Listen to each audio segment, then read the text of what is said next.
Good evening, everyone. I'd like to call this meeting to order at 6:30 p.m. and note the members present, both the members of council, the members of staff, and those in the gallery. We'll start off this evening's meeting by starting off with the land acknowledgement. We'll begin this meeting by acknowledging that we are gathering on the land that has been inhabited by Indigenous peoples since time immemorial. We would like to recognize that we are in the Robinson Superior Treaty Territory, and the land on which we are gathered today is the traditional territory of the Anishinaabe. Specifically, we acknowledge the neighboring community of the Mishpachon First Nation, for whom we have great respect. We also recognize the contributions of all Indigenous peoples, including the Métis, in shaping and strengthening the community and the province of Ontario. Thank you, and miigwech. Item number 2, disclosure of pecuniary interest. Seeing none, we'll move on to item number 3, approval of the agenda. Moved by Councillor Cannon, seconded by Councillor Hoffman, resolved that the agenda for the special meeting of council scheduled for Wednesday, February 15th, 2023 be approved as presented. All in favor?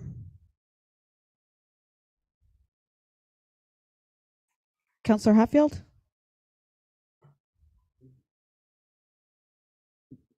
Carried.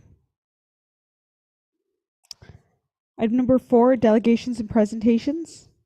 There are none, and there are also no announcements and giving notice. Or are there announcements? Does anybody want to make an announcement? I'll take a moment just to make a quick announcement regarding the Wawa OSB mill. I was contacted by Forex, the parent company of the Wawa OSB mill, this week, and he did share with me that the Wawa OSB mill has filed for credit protection, and they are looking for a buyer for the facility that's located on Highway 101. I felt it was appropriate to share this news at the budget meeting because I believe that it speaks to the economic factors that are currently facing the community of Wawa. He did cite that the price of OSB was a huge factor in this decision. He also cited that inflation was a huge factor, and so certainly something that we can very, very serious news as we embark on our 2023-2026 budget decisions, that there are lots of macroeconomic factors that we need to take into consideration as we move forward this evening. Item number 6, new business. 6.1, and I will hand it over to you, Maureen. Thank you, and thank you, Mayor and Council, for attending this evening's special budget meeting. And as the Mayor indicated, tonight we're here as a team to present to you the 2023 to 2026 budget. It's a multi-year budget, and we ask you tonight to think about the long term, think about those issues that are happening around the community, and think about how council's priorities relate to what is contained within the budget.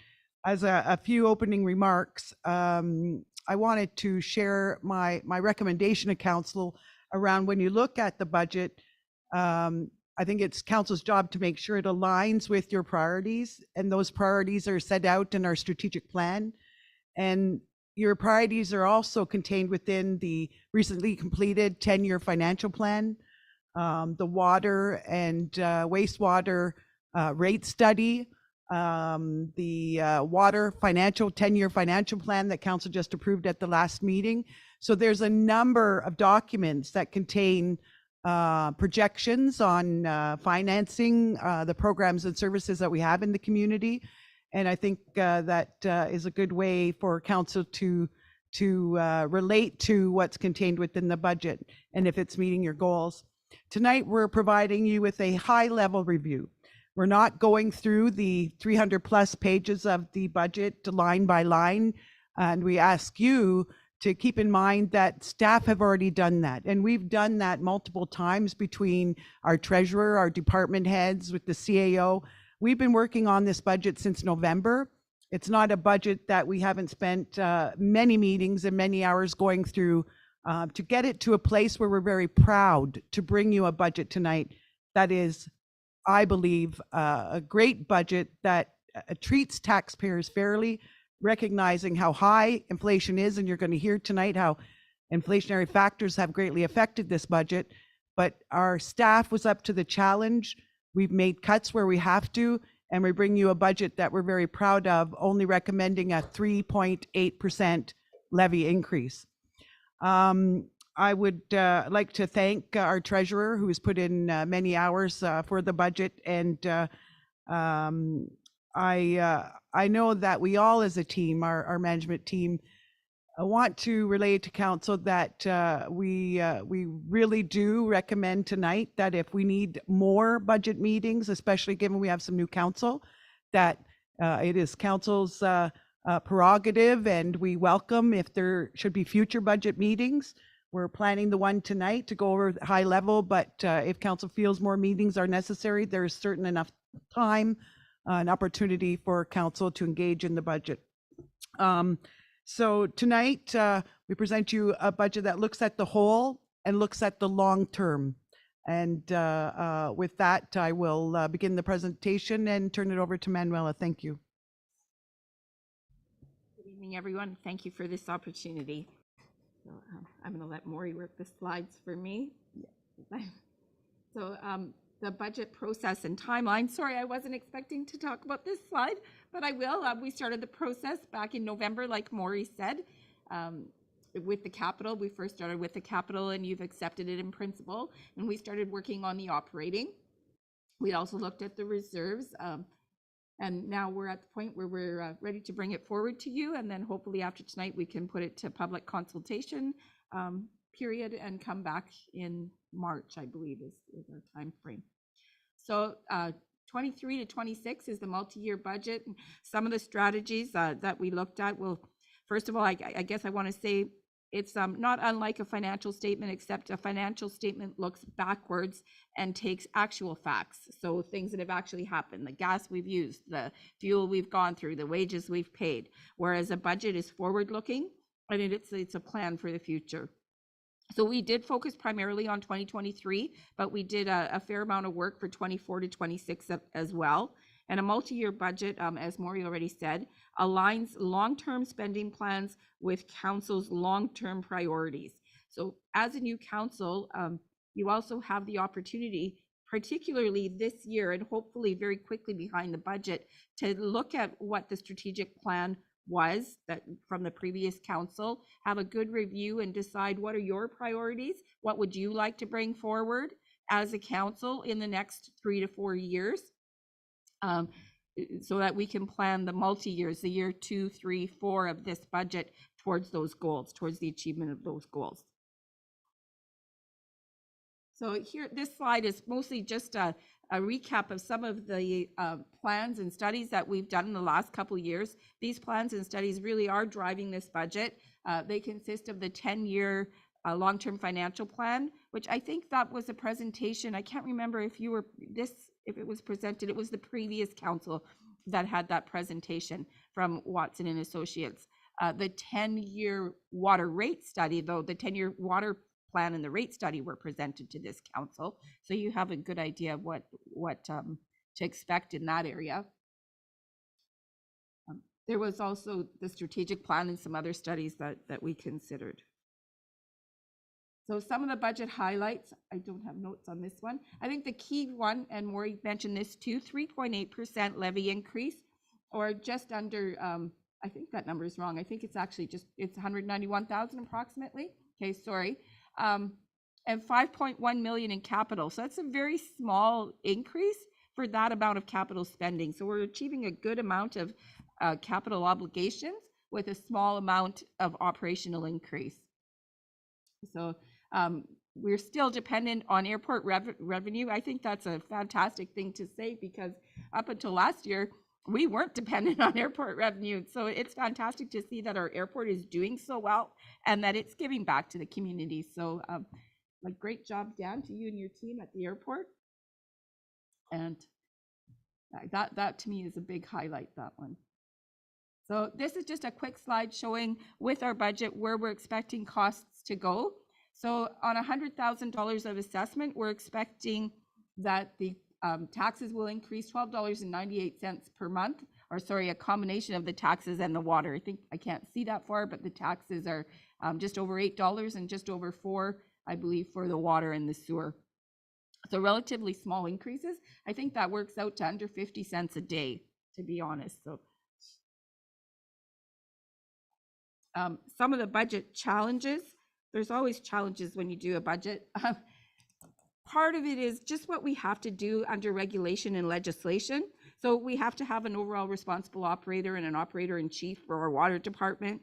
We have to have an asset management plan. That's an ever-living document that requires a lot of work.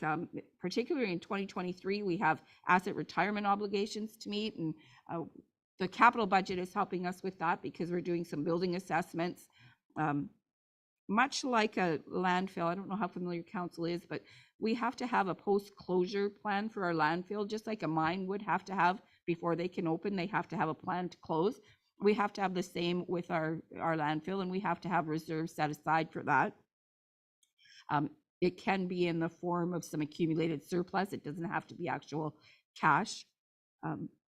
But as what the new thing this year is, the asset management obligation reaches far beyond the landfill, and it's attributed to all of our assets now. So our buildings, our vehicles, like what in those assets can be a potential hazard to the environment around us, and how are we going to address it? So that's another obligation and a challenge. How do we meet those challenges?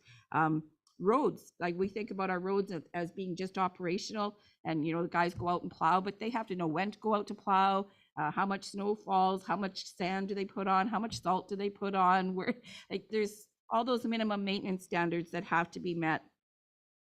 Distance for us. Distance from our suppliers is a big consideration.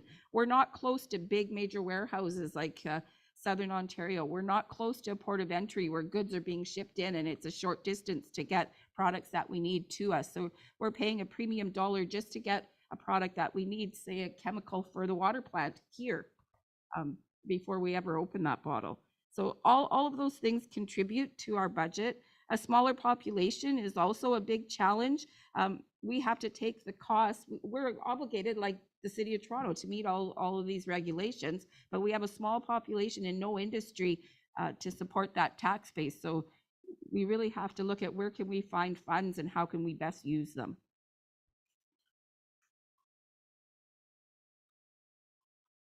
So this mostly, I wanted to concentrate on the chart. I'm not going to read the verbiage, you can see it, but I just wanted to remind council, the bottom line are our non-tax, sorry, we went one ahead. The bottom line of the chart are our non-tax revenues. So user fees, like what we pay at the landfill, what we pay for water, maybe some grants that we get in, like the hydro grant. And you can see they don't really change over time. They're staying pretty static. But the expenses, the top line over the years are getting more and more and more. And that difference is having to be picked up by property taxes. I'm going to stop you there, Manuel, because I had a few questions on a couple of the slides above. Starting with the 2023 budget highlights. I noticed that your first comment, you were very proud of the dependency on the airport revenues, and I agree. Not proud of the dependency, proud of the fact that they had revenues that helped to mitigate. Yeah. So my note on that issue was, I noticed the word dependency, and that really struck a chord with me. And perhaps Dan could answer this. Dan, do we have a contract with Alamos that they will continue to utilize our airport for some time, or are we just kind of wishing and hoping that they're going to use our airport for the long term? No, we do not have a contract with them right now. We're just accommodating them for as long as they're going to keep using us. Okay, so that is a revenue source that we should not become dependent on. And at this time, it looks like we are. Okay, that's really good to know.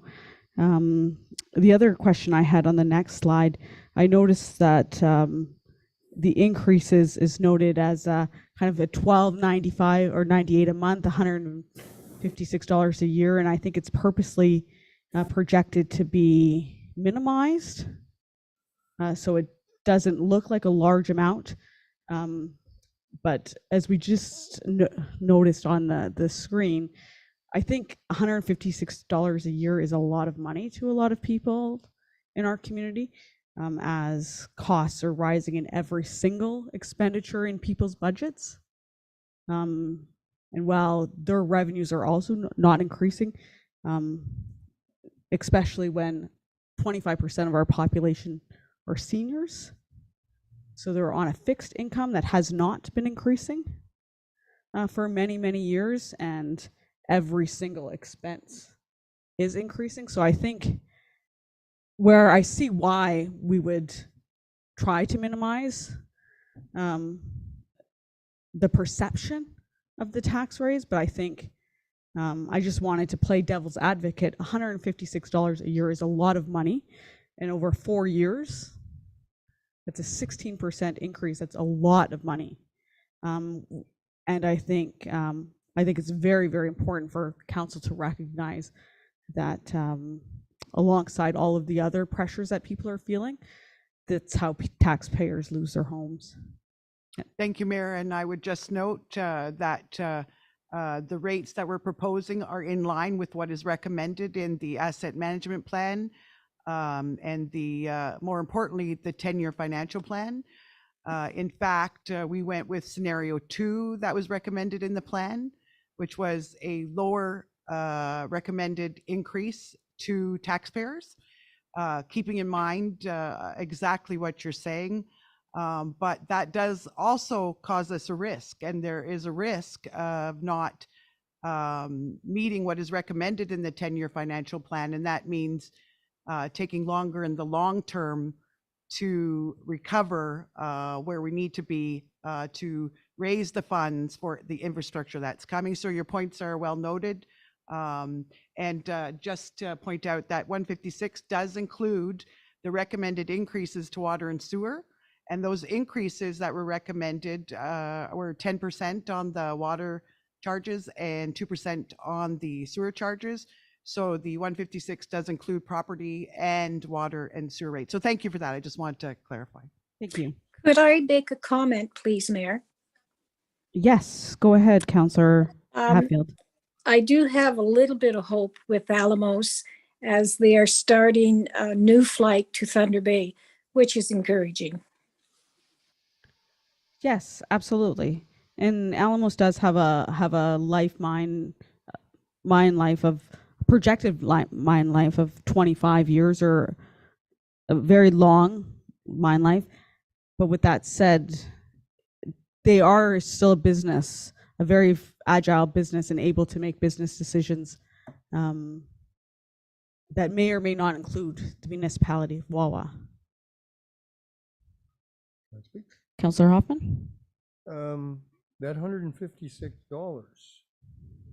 I only got to page 36, but what about the school board tax? Because don't we have to? The school board taxes are included. They are? They are. Very good.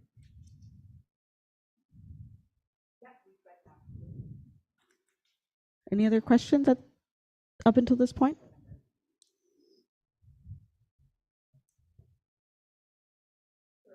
Finishing up with this slide where I was saying that the difference, the growing difference over the years is being taken care of right now through property taxes.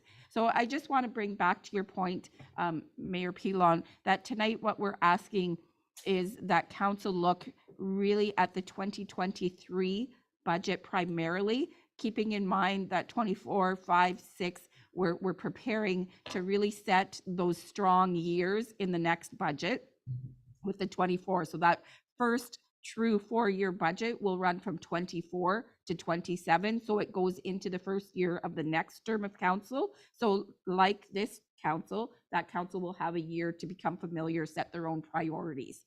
So we did try to keep, we stayed well below the, not well below, but we stayed below 4%, even though inflation was almost at 7%, depending on what numbers you look at. They were anywhere from 6.3 at the end of December to 6.8 annually for the national inflation rate. So we stayed well below that, recognizing that there are challenges for people in this community.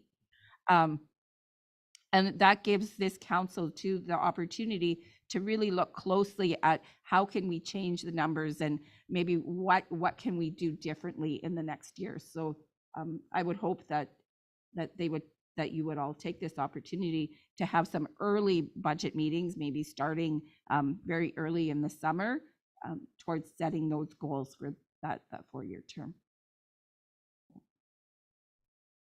Thank you, Manuela. Please continue. Okay, so budgets need to be balanced. This is for the Municipal Act. If we were in private enterprise, we'd be looking for a surplus. We'd want to be making money.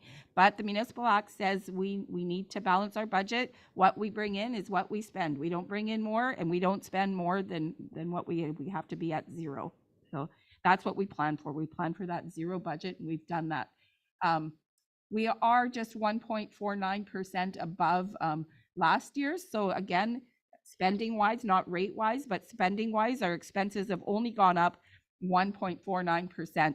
And that takes into consideration the impact that COLA had on our wages. It was a significant impact on our wages, but we made some good decisions to offset those costs. Also utilities, heating fuel for our vehicles, hydro, electricity, those were huge increases, and we were able to mitigate or offset them by doing some things differently. So revenues, I think, I can't see that chart either. I didn't, sorry, I'll let, yeah. So on the revenue side, the budget is categorized into basically 7 main categories. And so we're looking at the totals of those categories in this chart, showing you what we received in revenues in 22 as actual revenues. The next column is the 23 budget. We're showing you the difference, the percentage change, and a few notes about what's occurring. On the revenue side, under the finance, taxation, and boards, that includes revenues that come in through the property taxes, our grants, money that we might be transferring from reserves into the operating to spend on capital. So the important note on the budget difference of about $78,000 is that our Ontario Municipal Fund grant from the province has been decreased another $51,500 this year. Since 2017, it's been decreased $350,000. And a 1% levy increase for the municipality brings in just under $50,000. So a $51,500 decrease this year translate into a 1% tax levy increase, so we can make up that difference. So that's the main difference in the finance budget. In the admin council COVID budget, that's the administration, finance, corporate clerk services. We've gone substantially in the budget, comparing 23 budget to 22 actual. That is a 45% reduction. However, you have to keep in mind that basically in the previous year, we transferred surplus from 21 into the 22 budget and used it, which resulted in our ability as council to lower the levy increase. So again, it's not something that staff recommends as a year-to-year practice, because then you're depending and setting up each year that you're using surplus from a previous year to spend on expenses in the current year. What happens in a scenario where you don't have a surplus? So this year, we're trying to reduce any reliance on previous year surplus.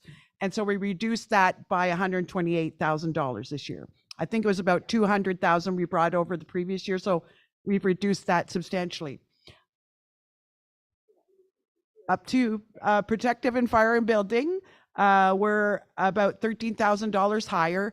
Basically, it's an increase in building revenue. As council knows, our building inspector services the surrounding communities with the impacts of the mine. There's a lot more activity going on. So basically, we're bringing in revenues like that, a little more in 23, and with the increases in our user fees that council passed, there'll be some additional revenues there. On community services and tourism, it's about a $50,000 increase, 22 over 23. That's basically more use at the arena, increases in user fees, more revenue coming in from the activities that are being offered, whether it's fitness classes or other activities. Infrastructure services, we've gone up about 382,000, which translate into a 53% increase. What's important to note here, it sounds bad, but to obtain increased revenues on fuel sales at the airport, we have to outlay to buy the fuel. So basically, that's a big difference. It's explained by the increase at the airport and the additional fuel that we purchase. Water and sewer, our projected revenues are only 1.05%. Basically, in 22. There was a big impact on our budget between 22 and 23 because Vallard had set up their camp. They were using a lot of our water, a lot of our sewer, our landfill. They were assessed very high in our assessment role, and that was all removed from our revenue side and our assessment at the end of 2022. So we don't have that revenue this year. So that basically explains some of the loss of usage. On the revenue side, on information technology, we're down 45%. That's because historically we've always had all our regional communities be part of funding a geographic information system and the expensive software that comes with it. But Chapleau decided this year to pull out of that agreement we have. So we only have Duberville, Hornepayne, and White River. So we've lost some revenue there. Anything you want to add, Manuel? I'll turn it back to you. That. I ju- I think the big thing I want to point out here on the right side of that. Oh, sorry. Sorry, Manuel. I just had a note for the slide as well. Absolutely. I love the way it was presented, so thank you very much. But I noticed your comment. You have to spend money to make money, and my comment was around supporting economic development, because I think in this budget, when we're searching for new revenue streams, I think I would be remiss if I didn't take the opportunity to make the plug here for our new EDACT committee and our proposed special projects that Maury mentioned in two of the revenue categories, economic development, specific functions, certainly hosting Vallard in our community, which brought a high level of commercial property assessments, which we don't have a lot of commercial property assessments. So that was really good, helpful for our books. And then within the community services and tourism. So the special projects that we're going to have moving forward, I think are going to be really beneficial and are going to be a game changer when we don't want to reduce expenses all the time. What's our other option? To increase our revenues. So, sorry. May I make a comment? Because as a fellow economic developer, I'm of course in support of your recommendation, and in that regard, for council's consideration, a little farther down the budget, we will explain that we have increased our expenditures over 2022 by adding $100,000 in this budget, again, which could be as just a picture, another 2% levy increase in the economic development budget. The first time we've had a budget for economic development in several years. That is still less than the former Economic Development Corporation. And is offset, even though that expenditure is being included in the budget, it's offset by a very generous grant that we hope to receive to offset those funds through the federal government and provincial government programs are out there to support that. So it is included. I just wanted to share, Mayor, that we are including a position in this budget. Excellent, thank you. Okay, the chart, the pie chart. I just wanted to point out on the right hand of the chart, taxation equals about 41% of our revenues. And then if you keep going around the chart, there's approximately another 33% in grants. So it's the grant revenue that's concerning because it's high risk, specifically the hydro dam grant and the OMPF. We see 28% of our grants come from those two grants alone. And the OMPF is going down approximately 50,000 every year. Sorry, Manuela. With regards to, I know MPAC will be doing a reassessment in the future, and you had even noted it at the beginning of your presentation. Is there any concern? I know you don't have a crystal ball, but do we have any concern based on requests for reassessments, especially with regards to our commercial? We always have concerns with requests for reassessments. Yes, absolutely. And we're waiting on an answer from NPAC on quite a few right now. Okay, so that our commercial and other taxation could potentially decrease. So if it decreases in one area, the other area it will automatically readjust to the other remaining tax classes. So some of it might be multi-residential, residential, but it's all one big pot, right? So I don't have that chart here, but our taxation consists of multi-residential, residential, commercial. There's a very small amount of farming. And if we lose a large amount of assessment in any one of those classes, it gets redistributed. So Okay. everyone has to pick up the, right?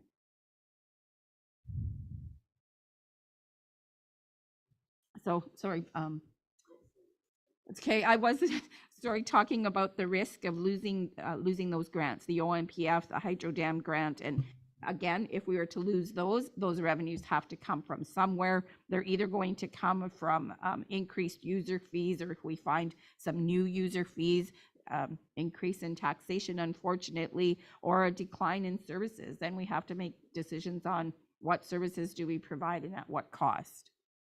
So it's just something to keep in the back of everyone's minds. So operating expenditures, so the other side of the coin or the equation here, finance, taxation, and external boards. We've decreased the expenditures there by 300,000. So unfortunately, a lot of that is the offset of the federal gas tax. Federal gas tax last year, we had a double payment. This year it's down considerably. So 175,000 or 176,000 of the 203 is directly related to the federal gas tax. So we've lost the revenue and we've also lost that transfer into reserves. Administration and council, there's a $50,000 decrease, and that's primarily due to reduced legal fees and consulting fees. There's protective services, which is our fire department, our building department, and the bylaw area. And this is just a small 10% increase, and it's primarily training and salaries. So in all fairness, I just want to point out, our fire chiefs have just walked in. We've lost some firefighters, and we need to add some new fires to the department. And there's legislative and regulated requirements to training. They can't just show up and start fighting fires. They have to be trained properly, and there's a cost to that and a time period. So we did work with Kevin this year to mitigate some of that training, and we've spread it over a few years, but it's something that we can't say, no, it's not going to happen. It is going to happen, and we have to plan for it. We need to have a fire department, and we need to make sure that they're trained properly and certified. Community services and tourism, there is about a 5% increase there. And I really look closely at where did those numbers come from. And it was utilities, hydro, heating costs, fuel, those things that we touched on earlier. It was just 100% inflation and nothing we could really do there. Infrastructure services, there was a big increase in the garbage collection contract, and that was over $100,000 increase. Again, utilities, fuel purchases, primarily jet fuel.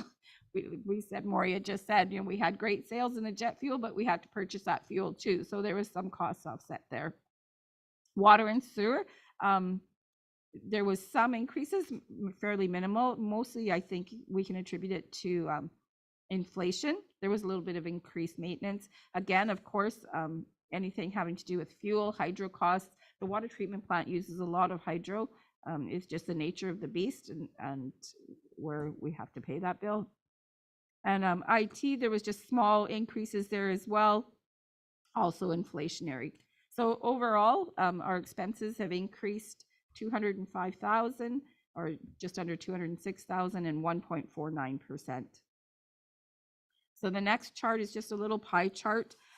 It really shows us the percentage of expenses by department. And although you don't see last year's chart here, I did have a close look, and really there wasn't a lot of change. So there was no one department that jumped up a lot or jumped down a lot. Everybody remained fairly static, which is not a bad news story.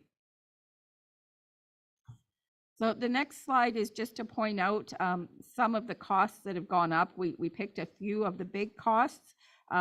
Fuel, like I've been saying, 77% from 2021 to 2023, that jump in 77% on our fuel costs.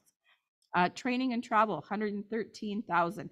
So in fairness to everyone, I have to say the directors did a great job at limiting travel this year to only essential training. So the fire chief is going to be sending out some of the guys that need to get trained. Our water department people are getting trained. So all of those regulatory type trainings are going to happen. The rest of the travel, the directors have held it pretty much zero, no travel to try to offset. But even at that, we're up 113%. Landfill, the contract, 43,000 or 43%, sorry. Insurance, 26%. So just to give council an idea of some of the costs that we're facing.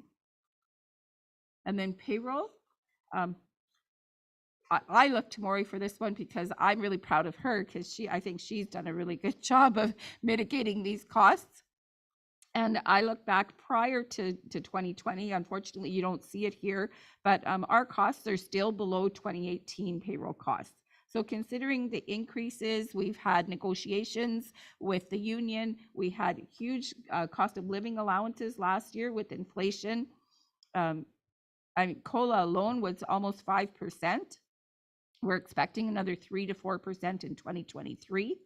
But with the reduction in some staff, and even the creation of some new positions. So you can see here, there's a new contract position for an economic development officer. So we are definitely looking at economic development as a big project this year, and an increase in benefits. We're still remaining in total below our 2018 costs. So this really is a good news story.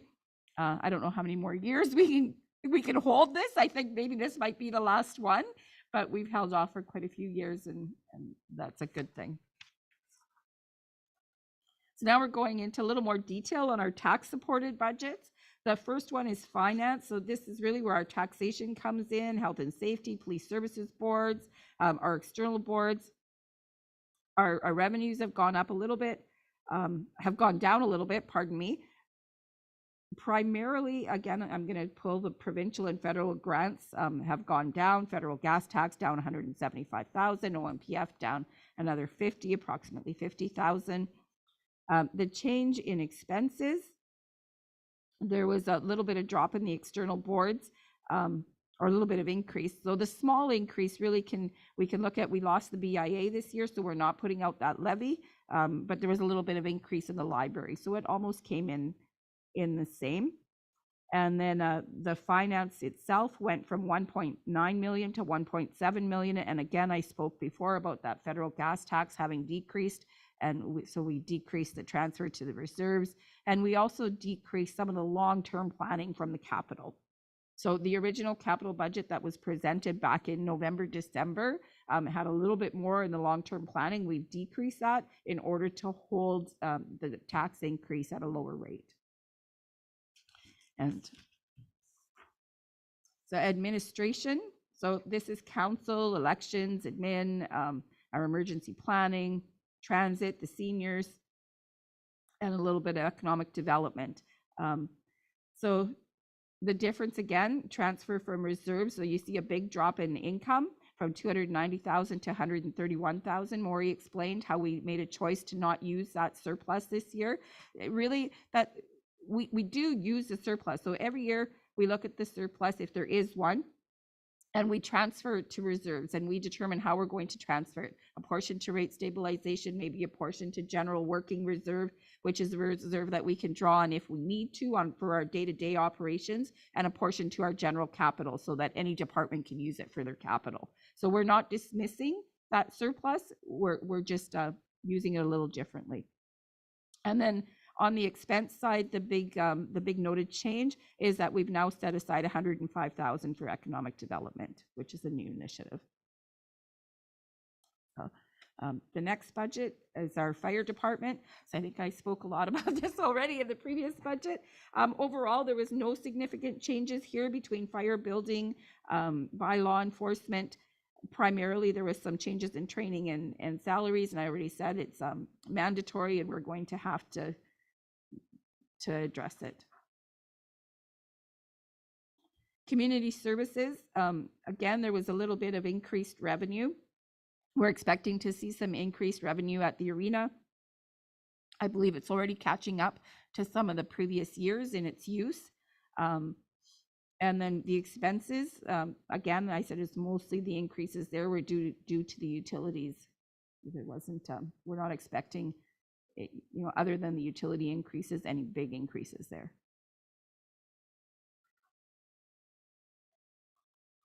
And infrastructure. Manuela, could I ask a question? Absolutely. At the arena, aren't we going to be doing some floors and all that? That's part of the capital. Part of the capital. Okay, thank you. You're welcome. Infrastructure. So again, airport was the star of the show on this slide. The airport did very well, and we are projecting that it's going to continue to do well. So I was a little bit conservative. I think I went to about 65 to 75% of last year's increases for the airport. I didn't go above what they did. I took a little bit of a conservative approach there because we really don't know what Alamos or Prop Air is going to do. I'm not overly concerned if there's not as many flights, because if there's not as much revenue, there's not going to be as much of a need for the expense of that fuel purchase either. So that percentage should slide through both the expenses and the revenue. Manuela, Mhm. it would still be to our benefit to negotiate a long-term contract or a multi-year contract. Absolutely.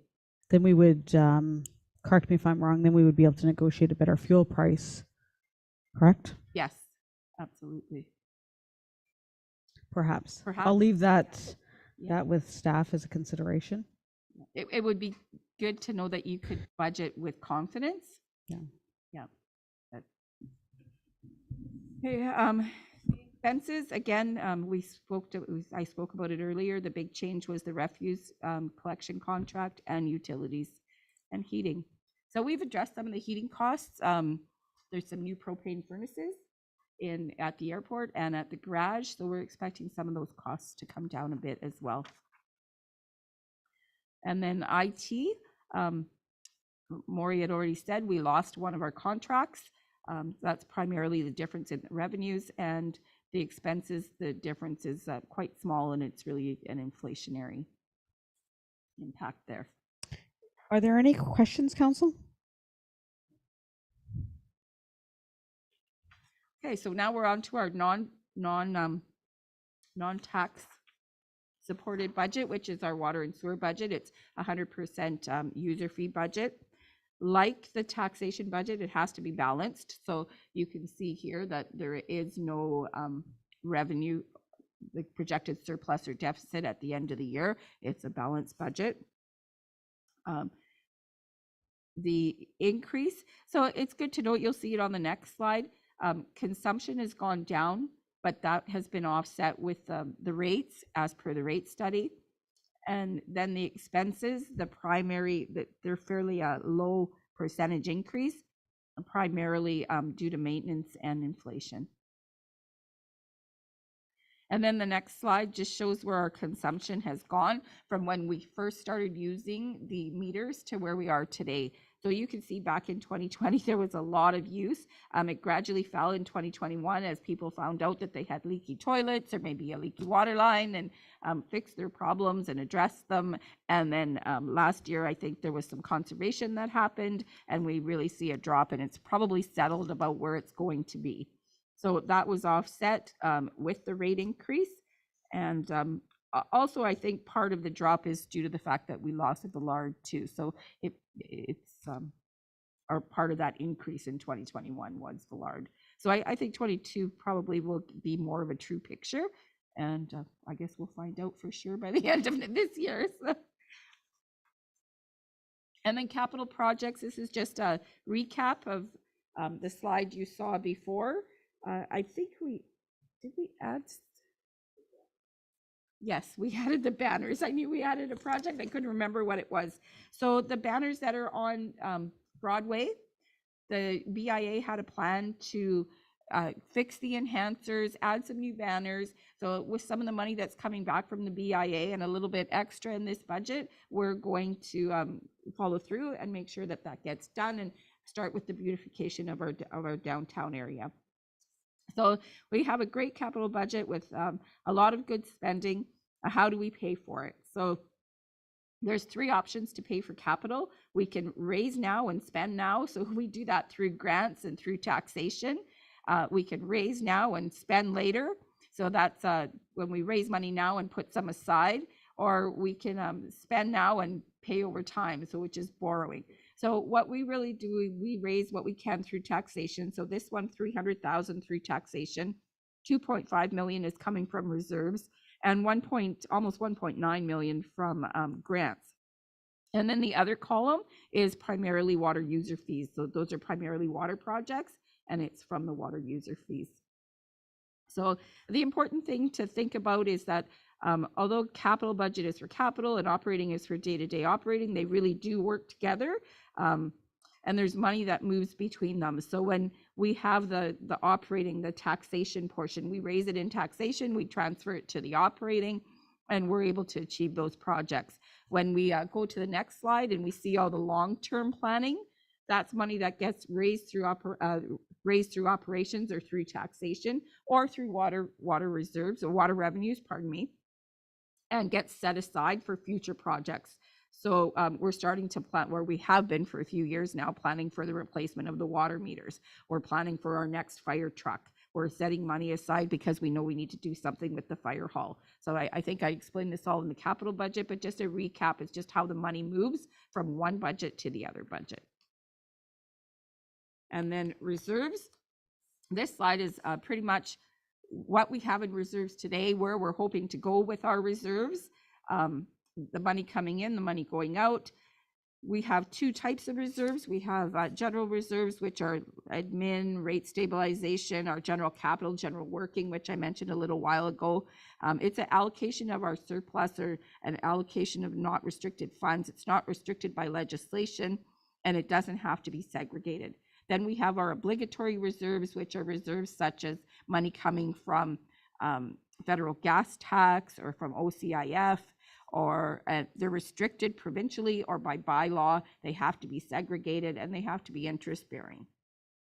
So although this shows, Mayor Melanie, could I ask a question, please? Certainly, Councillor Hatfield. Manuela, yes.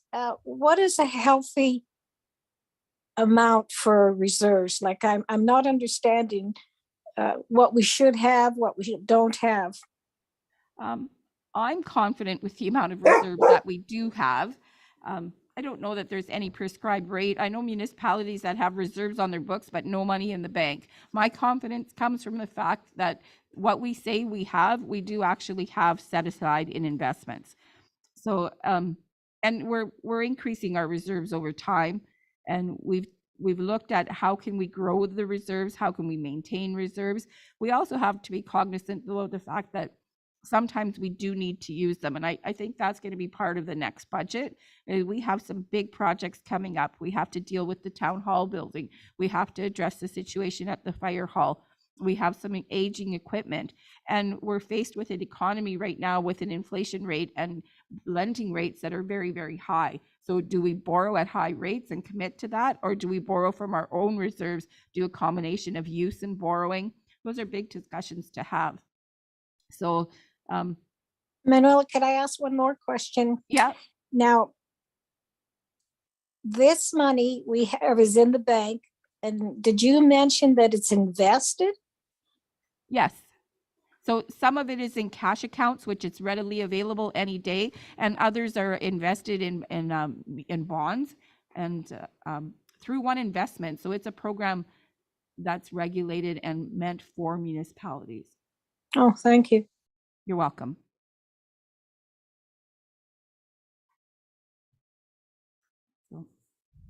And I think Maury's taking over from here.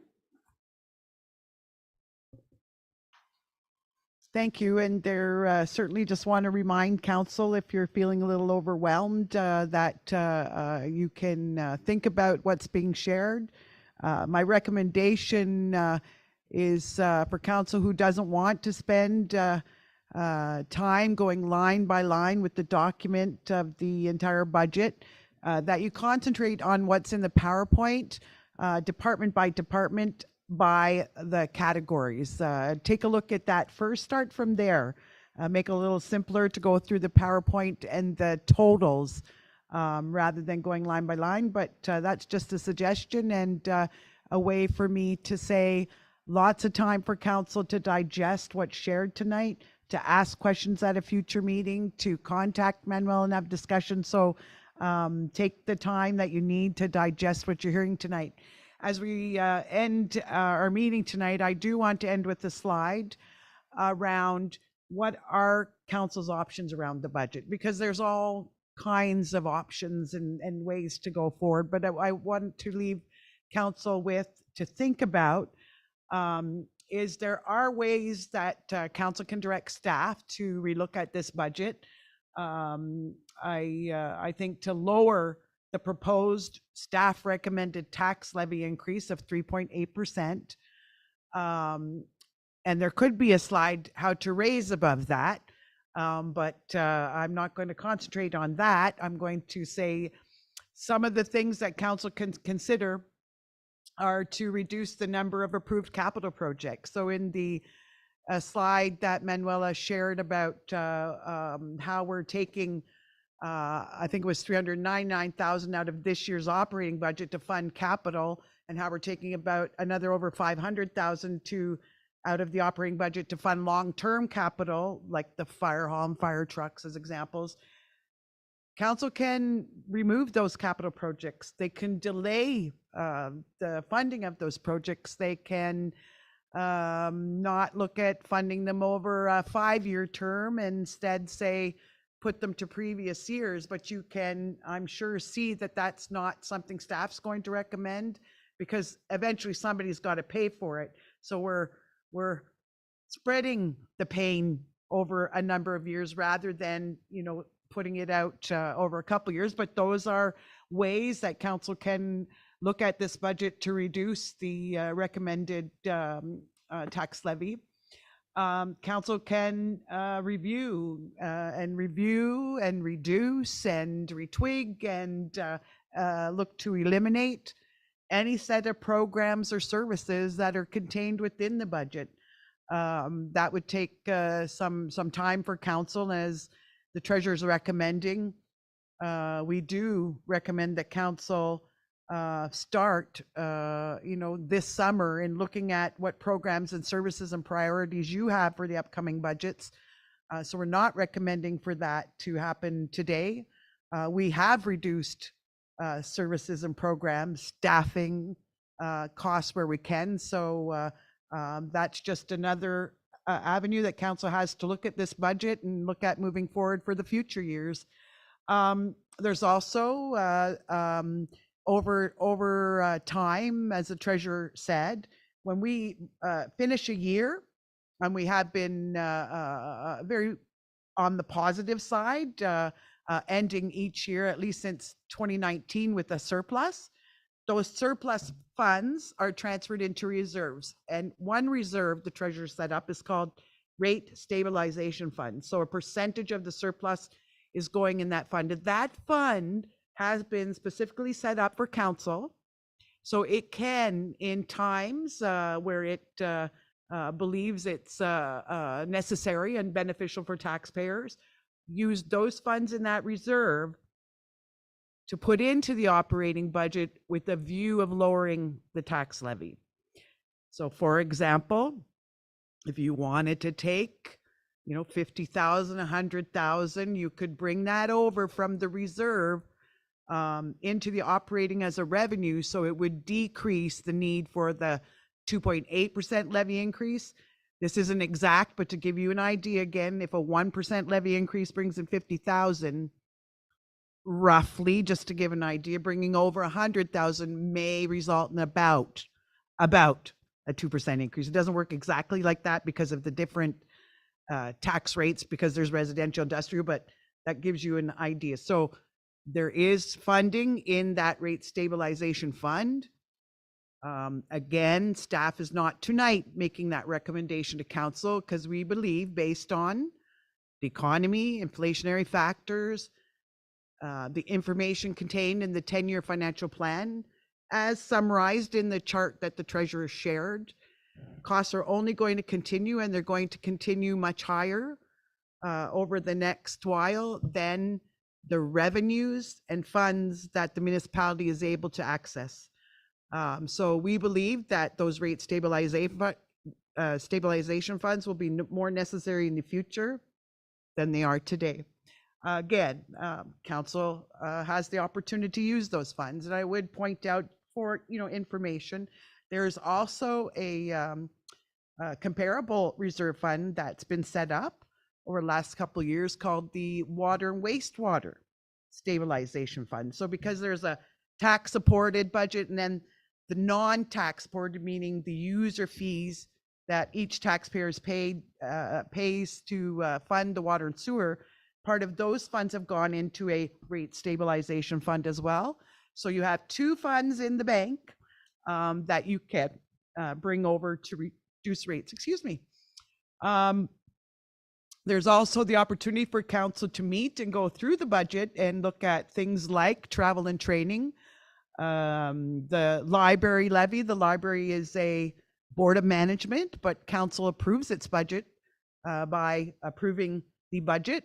We haven't invited the library to come and provide a presentation on its budget request for 2023, but council may want the library board to come and explain its budget request, because ultimately it is council's responsibility to approve that budget. There's also opportunities. Again, we feel as a staff, we wouldn't recommend that council raise the user fees higher than we already recommended, and council did so, because on average, I think we raised our user fees on average about 5%, depending on the actual user fee, but we already raised them around that average of 5%, but council could look at those user fees and raise those as a way of raising revenues. And of course, as I pointed out, there's the other side where there's an option for council to look at this budget and say it wants to plan more for asset replacement, move capital budgets forward instead of waiting a couple years to do the municipal building as an example. Maybe you want to do it this year, so we may better look at raising the levy more. So there's the options to go higher. I just want to make sure that I share that option. But we are, as a staff and a team, looking to say to council tonight that we do recommend this budget subject to your further review. In terms for moving forward, and as a last slide, these are the proposed timelines. We've made our presentation tonight. We will, subject to council's direction, now go into a public input and comment period. We'll invite members of the public to provide comment on the budget, the draft budget. Usually we provide about 3 weeks. We would recommend that council approve for us to move forward with that. But in between February 15th today and the last meeting of council in March, there's many options for council to consider if they'd like to meet with staff again, if you'd like to go over any aspect of the budget, whether it be go over department by department or go over capital projects again. There's lots of opportunity to have more meetings of council or council to reach out to the treasurer. And attached to your package tonight, as you I think saw, there is the full budget report by function, by line. You'll see there's some comparable years, and then there's the council review column. The treasurer also attached the reserve fund worksheet, the capital budget summary sheet.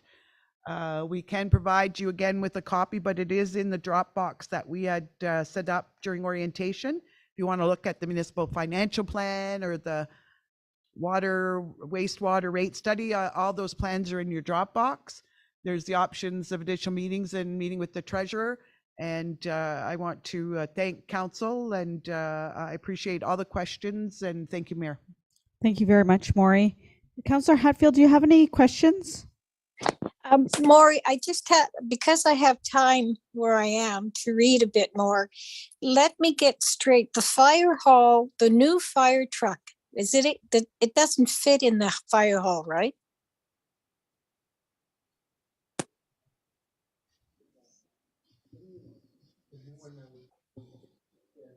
The new truck, fire truck that we purchased, I think in 2020, does fit in the existing fire hall, but new fire trucks will not fit. There's basically correct? I'm looking, I could pass the mic to Kevin, but No, that's fine. New fire trucks will not fit. Correct. I've got that straight. Okay.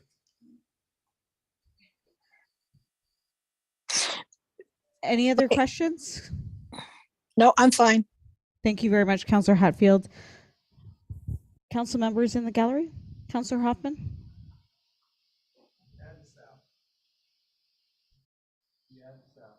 Payment. What's happening there? Because if it went to our benefit, we'd gain some money, right? Thank you. And council will be providing an update on the matter at a future council meeting. As we've shared with council in the past, it's our belief, based on a report of a consultant, that we are overpaying based on the information that we have to the ADSAB board, based on equity and fairness. And I would say the fact that the board is using an outdated method to determine our share of the costs. That process will be lengthy to bring to the ADSAB board to ask for reconsideration. And I believe that I will be speaking to council over the next little while to discuss a strategy to move forward to bring the matter to the attention of the board. But I don't believe a decision will be made on that in this year. So we haven't included any proposed reduction in our payment for this year. Thank you very much, Maury. And I think if I could just add, it's very important for us to consider the difference between what is fair and equitable and what is legal. So whether their practices are fair and equitable, I mean, there's lots of things in life that are not fair. We might not like them, but whether or not their practices are legal is a totally different story. So I think that's the difference that we really need to get a really good understanding of right now. I'll also share with council, as I am the representative for Wawa on the ADSAB board, that I have agreed to sit on the Finance and Audit Committee for ADSAB. Any other questions? Councillor Cannon?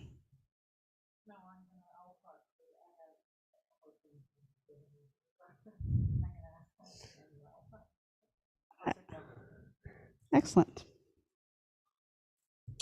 So then we'll return to our regular agenda. Thank you very much for your report and everybody's contributions. I think it was very well done. And did you need any direction from us? It looks like, sorry, I'll just pull my presentation up. It looks like you wanted to, you want council to agree to the proposed timelines. I think that's what you're looking for. Absolutely, and that council would agree that we can move forward with a public consultation period. And Mayor, maybe no decision tonight, but maybe at the next corporate or regular meeting, poll of council or through you, whether council would like future meetings. That doesn't need to be determined tonight, but if there's a request, we're happy to set another meeting date. Okay, so I'll just ask everybody to think about that, and we can answer that question at the next meeting.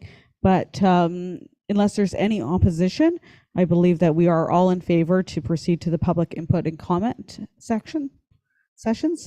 And we'll proceed with the proposed timelines as recommended in the presentation. Great, thank you very much. So back to the regular agenda, number 7, 8, and 9. There are no items for discussion. So item number 10, adjournment, close of meeting at 7:36 p.m. Thank you. Moved by Councillor Pato, seconded by Councillor Cannon. Resolved that the meeting close at 7:36 p.m. All in favor? Councillor Hatfield? Yes, I'm in favor. I just can't figure out something. That's okay. Yes, I'm in favor. Thank you very much. Carried.